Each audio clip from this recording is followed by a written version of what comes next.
How's it, everybody? Welcome back to the Rocky Fern. My name is Luca, and I have OI Type 4. And in today's episode of Show Me the Green, we're checking out this freaking awesome Hoya, Hoya Nummularioides, and its awesome, diminutive, tiny little, cute little peduncles. So let's get into it.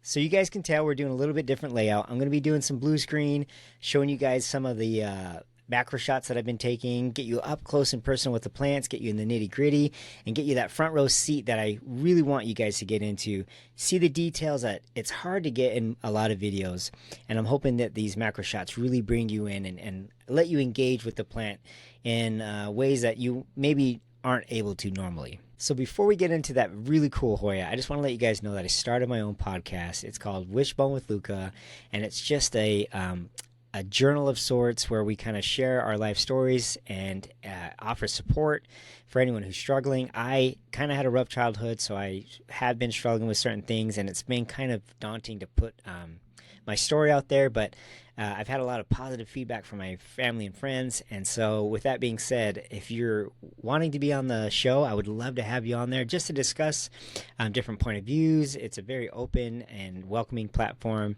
and it's just my idea of kind of sharing is caring. And so if I can tell my story and help anyone out who's needing it, that'd be great, and vice versa. Hopefully I can get something out of it as well.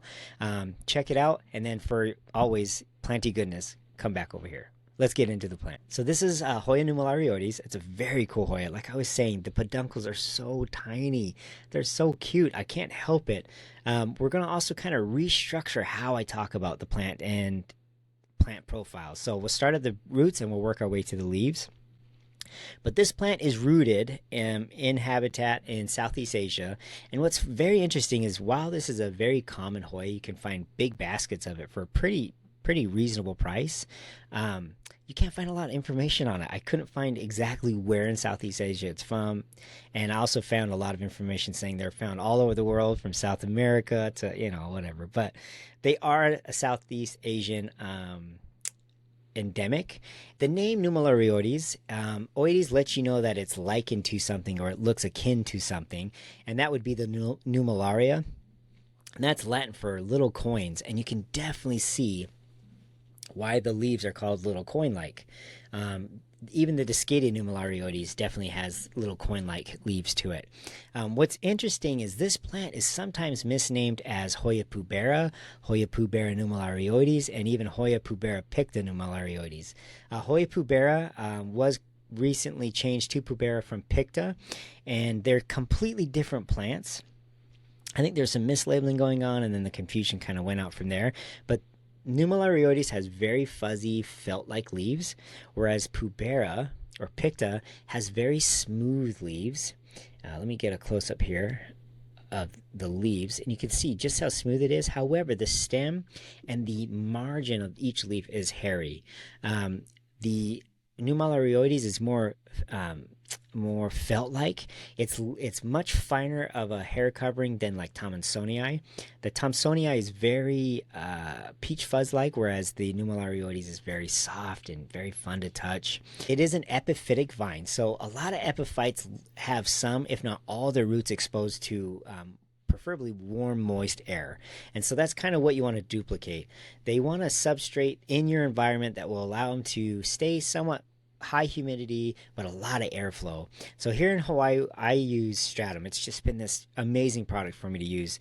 I got this guy 6 months ago as a 2-node cutting, 4-leaf cutting from the Green Escape out of Florida. Great pricing, but it was a small cutting, and they are slower growing, not as slow growing as the pubera, and quicker to bloom than the pubera, might I add. I don't think the pubera would ever bloom.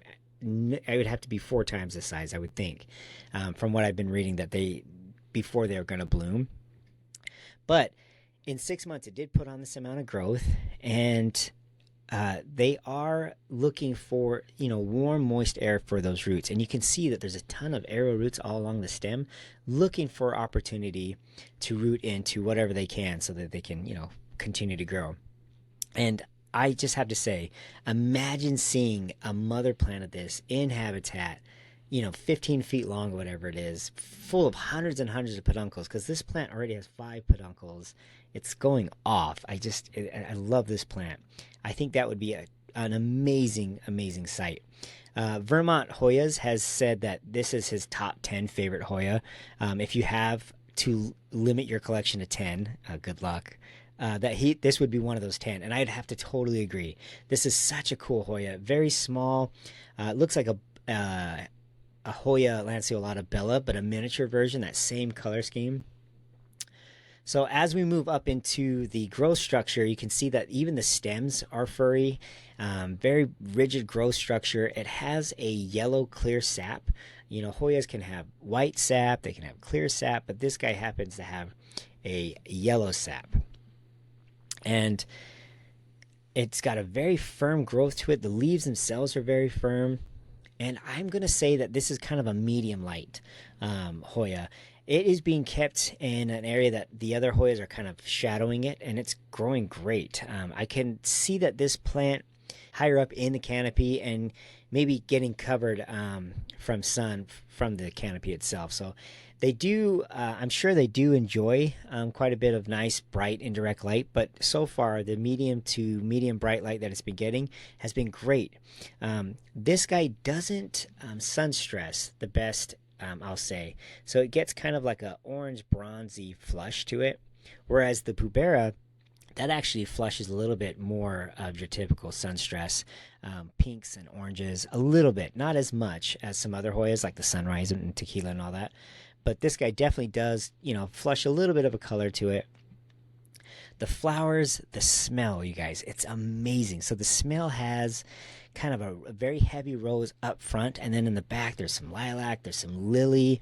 It's a very, very fragrant flower, and it's small but mighty. I'm telling you, this whole house is filled with the smell of this Hoya, and it's amazing. And again, I just hope you guys are enjoying the macro shots. You can see right here that the flower, this is like a 5 or 7 stack macro shot. You can see the pollinia, and so it'd be very easy to take a very sharp edge tool and pull that off and fertilize your own Hoya. And it'd be very cool to get some cool hybrids that maybe give you the same felt-like structure but have veination to it, or some really undulated margins, something toothy. I think this plant has a lot of promise to it for hybridization. When it comes to pests, I do have the cyclical pattern of pests. It's usually mealybugs, and I use a systemic. If it's actively flowering outside, I won't use a systemic, but I usually don't have any mealybugs that are out of control. Luckily, I don't think I've ever lost a full plant to mealybugs. I say that now, but so far I haven't had to deal with that. Indoors, it's just mealybugs, occasionally ants, and sometimes fungal gnats, but very rarely. When it comes to fertilizer, Hoyas are super easy. Most Hoyas aren't heavy feeders. Slower growing, thicker leafed ones typically tend to be less hungry or less needy for fertilizers than some of the thinner leaf, faster growing varieties. Carnosa, Pubicalyx, the Multiflora, they are big, heavy feeders comparatively to like a Nummularioides. So I just do a slow release fertilizer. You may not even need a slow release fertilizer if you're doing like a compost. Keep in mind that if you're doing the synthetic fertilizer, you're getting the nutrients via salts, and so you want to I'd say 4 or 5 feedings, just do a pure water rinse and try to flush out anything in the root system. You could even do 2 or 3 flushes and try to really get rid of any buildup. One thing you should really pay attention to is if there's chlorosis. So chlorosis is discoloring in the leaves, and it's a very cool diagnostic tool to use when I have lots of plants. So it depends on if the veins are discoloring or the main leaf is discoloring, the tips versus the base first, if it's the bottom of the plant versus the top of the plant, old growth versus new growth.